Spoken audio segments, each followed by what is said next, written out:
What's up, guys? And what's up, Sussex Squad? How y'all doing today? Well, baby, if your name is King Charles, it looks like you have finally said the quiet part out loud. And y'all, now that I'm hearing it, it makes so much sense. Again, I think, what's up, Sussex Squad? I think we all know that Charles did not want Harry to have security, okay? He didn't want Harry to have security. But there's been this new interesting article that has come out in the Daily Mail that actually outlines why Charles doesn't want him there. And it makes perfect sense. And you guys might have figured it out, but I just caught up and I want to talk about it. On top of that, they're having a summit at Balmoral, whatever it's called, Bowel Movement, to talk about what to do about Harry, baby. I know Harry's like, don't worry about me. We gonna be good. And we still going tiptoe all over your press cycle. On top of that, right? Charles is talking about he won't take Harry's calls. He won't do this. He won't do that. Listen, I hope Harry remembers this next time he jumps on a flight to talk to his dad. I think he thought the sickness or whatever would finally make him put across his petty squabbles, but it won't. Because at the end of the day, let's be real. The same way I think Harry and Meghan are right, the same way Harry thinks he's right, the same way Meghan thinks he's right, Charles and William think they're right. See, here's the thing that we keep for granted. Charles and William were raised to believe that they were one, that they were the one, that everybody should kiss their toes and bow down to them and do A and do B. They were raised to believe that. So when you look at Harry, that's like, I would like you to treat me with respect, and my children and my wife, they blow up because Harry is the one in their minds are crazy. I actually believe that all this gaslighting and stuff, I believe the royal family thinks they're right. However, unfortunately, they are a bunch of psychos. That's the one thing about dysfunctional people. They will double and triple down on whether they're right. But let's get into the real reason that Charles won't speak to him. And this is crazy, right? He won't speak or respond to Harry's letters. Now, I know what y'all saying. Why is Harry still writing Charles letters? I don't know. They might be like he opens it, a big FU written in chicken poop from the from the chicken coop in Santa Barbara. But anyway, here's what it said, right? Harry would love to work out things with uh his dad. I don't think that. I think that Charles is basically paying damage control. But listen to this part because I think this perfectly summarizes everything that's going on and what's wrong. And at the end of the day, Charles is a disgusting, egocentric prick. And I honestly think if he could get William out the way, he would. Another source, a palace insider, told the Daily Beast, the whole affair is totally fascinating.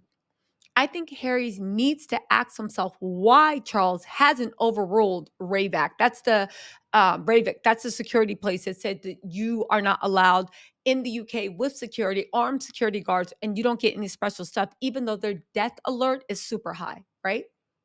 Which, for all the insistence that he couldn't, he could, being the king and all, which is true.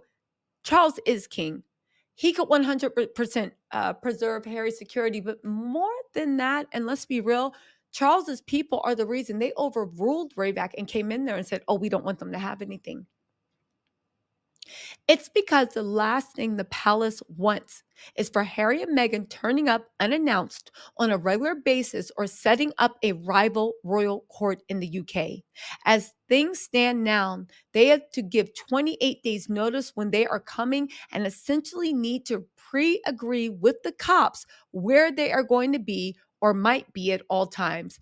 That suits the palace down to the ground. Now, when I read that, because don't get me wrong, I thought Charles was being evil for taking away their security. I thought he was vindictive. I thought he didn't like, his mixed grandchildren.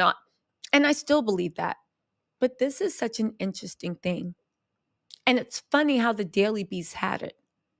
Why haven't you restored Ravak? It would be easier. It would look like a PR win. It'd be a way to keep William in check. Because at the end of the day, Charles is that same petty man that drove Diana crazy that tried to get her medicated so that she would shut up about the Camilla thing.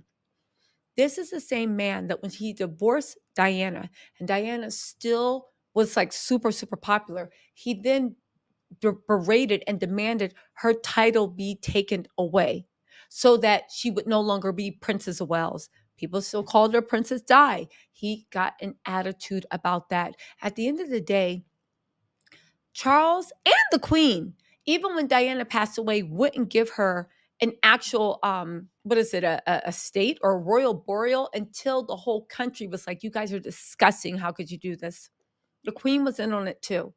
I believe that Charles is the epitome of tall poppy syndrome. Anyone that takes attention away from him, everybody that doesn't like him, everyone is a threat. Camilla is his bulldog and gets rid of the threats, clears the playing field, lickety split, right? While Charles just sits there pouting. This is a man that took, while his people are starving, took a ride around the city in a golden coach, a true golden coach, just to make himself feel better. Now, again, Charles could do it, but again, as much as he complains, he doesn't want Harry and Meghan in the UK. He doesn't want them taking pictures. He doesn't want them stealing the shine, which makes me actually want Harry and Meghan, because I'm petty, but it's their lives, to go and get a place right across from Westminster. I don't care. Right, William was ends homelessness. I would literally get a tent and be like, Archie, a little bit, we're gonna camp out and be right across from Buckingham Palace. Now this makes me want them to be in the UK more. But I know it is just like a dream, because at the end of the day, they did have real security threats. But I found that like super, super interesting. And I feel like it was an angle that I kept missing. I do believe you're doing it to be cruel. You hope something will happen to them. But I think they wanted to be more like Princess Diana, like on foreign soil. But again, the same way they chased Diana out of the UK and she was going to move to California is the same way they chased Harry out of the UK and he moved to California. Anyway, right? Um again, I know people think, oh, Harry already knows this. He has the worst father. I think that Harry is a little love bug. I think he is still accepting the truth of his family. And again, it's a hard pill to swallow that someone that you called pa and darling boy and you were raised to believe like this is a parent. It's a hard pill to swallow that they actually don't give a F about you. Not even that. No, that's neglect. They actually don't like you and they actively want to destroy you. And the first chance of happiness you've had in your life, which is to marry a woman that loves you, that is your better half. It like Harry and Meghan, when you think about it, are the good version of Charles and Camilla, or should I say, Charles and Camilla are the evil version of Harry and Meghan. I'm being serious, right? Get this, right?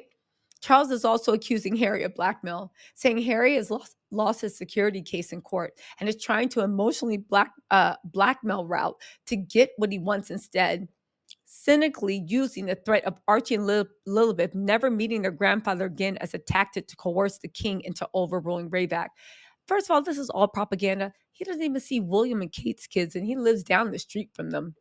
The idea that the security forces are going to allow the Sussexes to be attacked by an acid throwing or knife wielding maniac on British soil is absurd, and Harry knows it. I do not think it's absurd. Didn't they have Secret Service when they were in Africa and a place that the Secret Service or whatever, Ravak picked out and secured, and there was a fire or smoke, something caught on fire, was smoking in Archie's room. That's why Meghan was crying, breaking down, and would not let Archie out of her sight.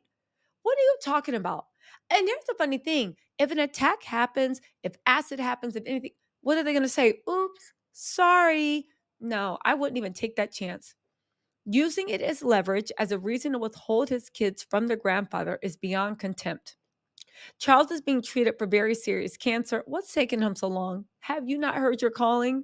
Lord Lucifer. He will be, why do I feel like when Charles finally dies, he will descend, just be kicked back into that picture of him that looks like it's on flames as he descends back. No. Okay, fine. Right? He cannot just fly to Los Angeles at the drop of the hat like Harry can, and actually did early this year in the other direction. But when Harry came to see you, you wouldn't even see him. So if you wouldn't even see him and you take all the opportunity to play him, why wouldn't we think you're not going to play his wife and kids? Because at the end of the day, for whatever you feel about Harry, you feel even less about those kids and his wife. The source, an old family friend of several generations of royals, added, I wonder when they are older how these kids will feel about being denied a meaningful relationship with the King of England.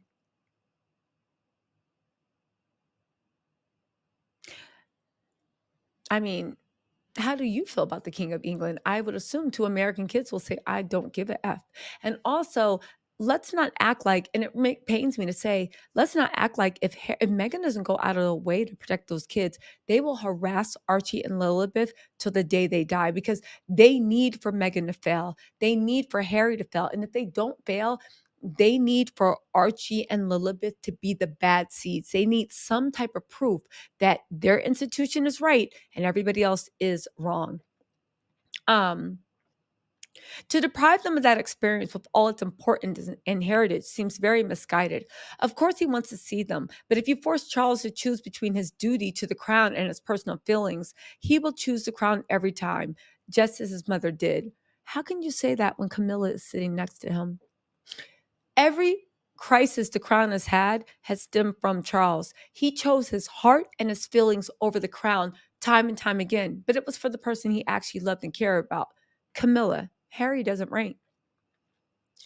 Another friend, a contemporary of William and Harry's generation of royals who used to be friendly with both brothers but is now loyal to William, said, when Harry was being kicked out of Frogman Cottage, one of his lines was that Charles would never see the kids again. This is him going public with that threat. When it was pointed out to the source that Harry didn't mention his children in the TV interview, they replied, it was clearly implied this really isn't about Meghan, who has no intention of ever going back to England again. Mhm. Um, so where are we at?